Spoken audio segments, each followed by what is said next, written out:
Hi, magandang hapon, magandang umaga, magandang gabi sa inyo lahat. At nandito na naman ang inyong Inday Jessie at sa araw na ito tayo po ay um, magpapatayo ng ating Christmas tree. So ito yung ating part 1 para simulan natin ang pag-decorate ng holiday season. So antabayanan nyo at ipakita ko sa inyo ang lahat kung paano ko i-decorate yung ating bahay. Pero ang unang gagawin natin ngayon ay magpapatayo muna tayo ng ating Christmas tree. So, samahan niyo ako at tayo ay mag-a-assemble ng ating Christmas tree. So, yung ating Christmas tree nandito na. Tinanggal ko na siya sa ating box kasi napakabigat at yung box natin ay nandun sa storage room. So, iniisa-isa ko na lang dalhin dito sa baba. So, dito natin yan ipupwesto yung ating Christmas tree sa side na ito. So, samahan nyo ako at tayo ay mag-assemble na. Madali lang itong gawin mga kababayan. So, yung una natin gagawin dito ay lagyan natin siya ng stand. So, ito yung stand ng ating Christmas tree. So, i-assemble lang natin ito. Madali lang ito. Ginaganon ko lang siya. Tapos, katayo lahat. At aapakan ko lang ito para make sure na nakaano siya. Nakatayo siya ng maayos. Ayan. So, ganito siya.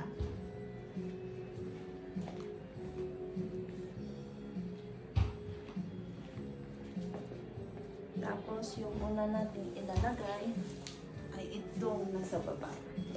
Ito yung nasa baba niya. Ayan o. Maano kasi ito eh. Mataas to eh. 8 feet yata ito. So, ilagay ko lang dito. Ayan.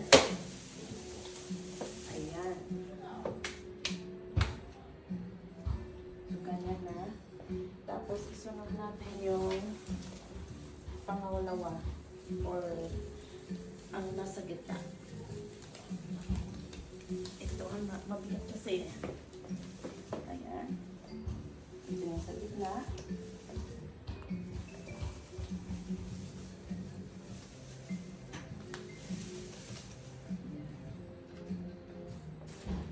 Tapos yung pangatlo. Ito yung pangatlo. Ayan. So sa ngayon, ganyan pala ang itsura yan. Ganyan nakataas yung ating Christmas tree. Ayan, at atin po itong himay-himayin. Yung style ng ating Christmas tree ay para siyang parang yung original na Christmas tree. At maniliwala kayo sa hindi, yung Christmas tree natin ay nasa 15 years old na ito. So, nire-recycle na lang natin kasi maganda pa naman siya. Ayan. So, yung gagawin na natin dito ay himay-himayin natin yung kanyang dahon. Ayan.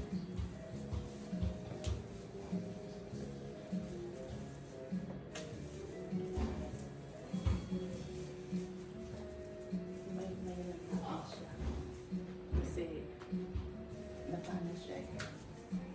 Naka-fold siya.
kagandahan ng ating Christmas tree. So, mas talagang mamahalin yung dating niya kaysa sa mga bagong Christmas tree ngayon.